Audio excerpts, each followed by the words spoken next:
자, 마지막으로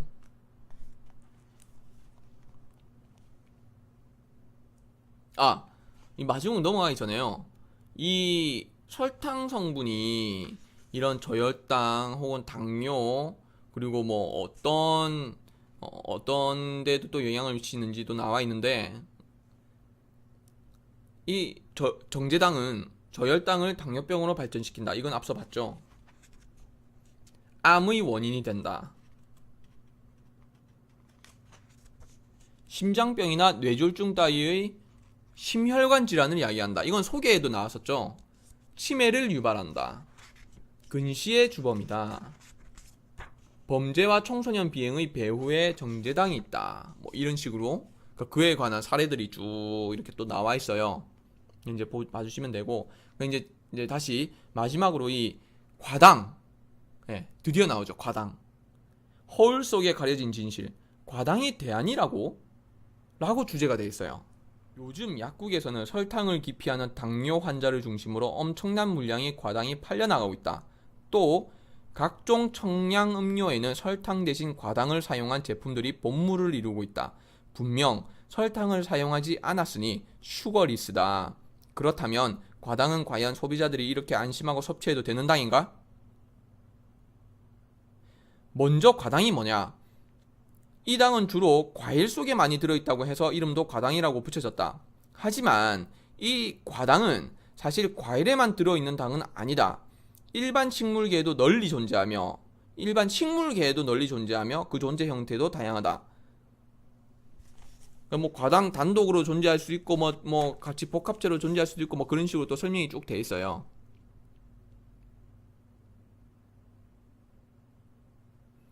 현재 국내에서 시판되고 있는 과당은 성상에 따라 두 종류로 나뉜다. 하나는 결정상의 과당이고 다른 하나는 시럽상의 과당이다. 전자인 결정과당은 외관이 설탕과 비슷하여 대체 설탕으로 소비자에게 직접 판매되고 있으며 후자인 액상과당은 음료를 비롯한 가공식품 생산업체에 주로 공급되고 있다. 업계에서 고과당이라고 부르는 것이 바로 이 액상과당이다. 과당의 맛을 보자. 과당은 당류 가운데 가장 감미도가 높은 당이다. 입에서 느끼는 첫 맛이 상쾌하고 뒷맛이 깔끔하다. 이런 점에서 과당은 보통 설탕이나 포도당에 비해 더 고급 당이라는 평을 듣는다. 칼로리는 다른 당류와 동일하되 가격이 비교적 높이 형성되는 이유가 그 때문이다. 그러면 과당은 설탕의 폐해를 피할 수 있는 대체당으로 손색이 없는 걸까? 결론부터 말하면 아니오다. 역시 과당 역시 정제당이란 사실 때문이다. 정제당이기에 다른 당들이 가진 문제를 고스란히 지니고 있다. 요 사례 정도는 제가 읽어드릴게요. 건강 저널리스트인 그렉 크리처는 미국에서 과당의 문제를 심도 있게 조사한 사람으로 유명하다. 그는 저서 뚱보의 나라에서 이렇게 적고 있다. 1970년대 중반 이후 미국의 고과당 시럽 사용량은 10배 이상 증가했다. 실제 우리나라도 이렇게 지금 과당 사용량이 굉장히 증가했다는 보도가 가끔 보이죠. 기사도 보이고.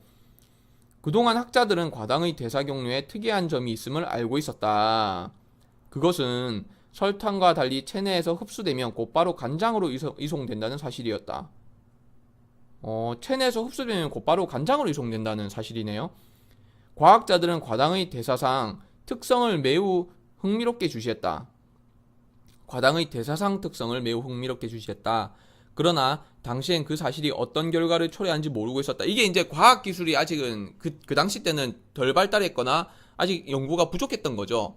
지금도 그래요. 지금 이 책에 나와 있는 내용에서 이제 넘어가서 시중에 있는 지금 아마 이런 건강서적들도 모든 이런 형태에 대해서는 다 정확히 알고 있지는 못할 겁니다. 여전히 연구하는 중일 테고, 이런 관련 논문들이 쏟아져 나오는 중일 테고 아마 그럴 거예요. 최근 들어 세포생물학자들은 과당의 독특한 대사 경로에서 중요한 사실을 밝혀낸다. 그것은 바로 과당이 간장에서 지방 생성의 원인 물질로 작용한다는 점이다. 또 이 지방 생성의 원인 물질로 작용한다고 하죠. 앞서도 지방으로 간다고 얘기가 나왔었잖아요. 간에서 지방산이 만들어지면 다량의 혈액으로 방출된다. 혈류를 타고 움직이는 지방산들은 근육세포를 무작위로 공격한다. 이 엉뚱한 기작이 의미하는 것은 무엇일까? 그것은 인슐린 저항을 유발하는 또 다른 메커니즘이었다.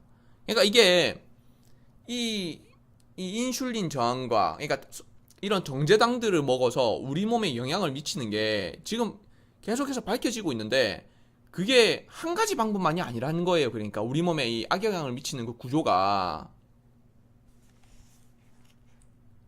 결국 이 과당은 고지혈증의 원인이 된다네요. 그러니까 이 고지혈증이란 혈액 내의 지방의 그 비율이 굉장히 높다는 얘기예요. 예. 그럼 당연히 안 좋겠죠. 고지혈증과 관련된 아마 또 다른 질병들이 또 파생될 것이고, 벤틀 박사는 그 이전에 이미 영국 의학 저널에도 과당 관련 논문을 발표한 적이 있었다. 박사는 논문을 통해 일반적으로 과일은 먹더라도 혈당치가 그다지 상승하지 않는다.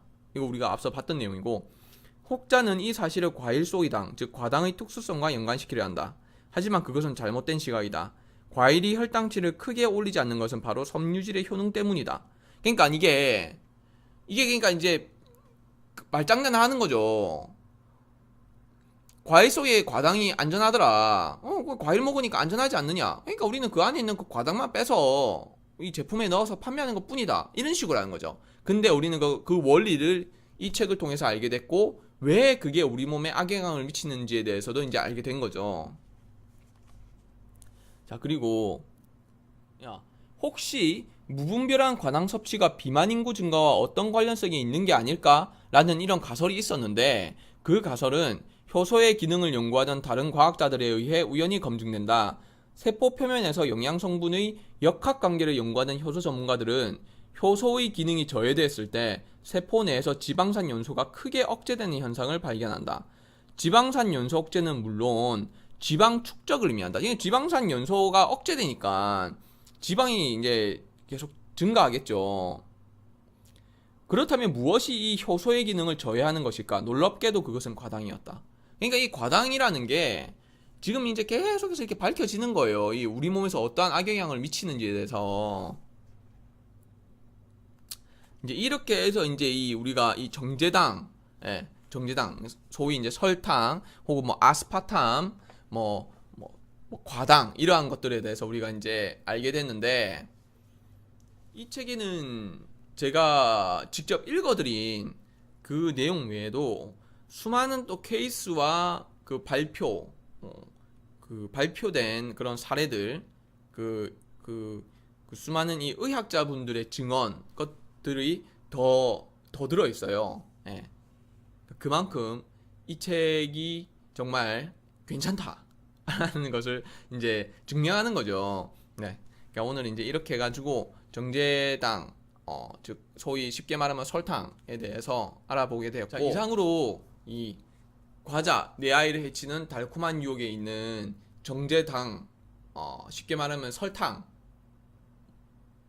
쉽게 말하면이 아니라 그 정제당에 속해 있는 흔하게 불리우는 설탕, 뭐 아스파탐, 과당들에 대해서 그 무엇인지, 왜 우리 몸에 영향을 미치는지, 악영향을 미치는지에 대해서 이제 알아보게 되었습니다. 그럼 다음 시간에 또 뵙도록 하죠. 감사합니다.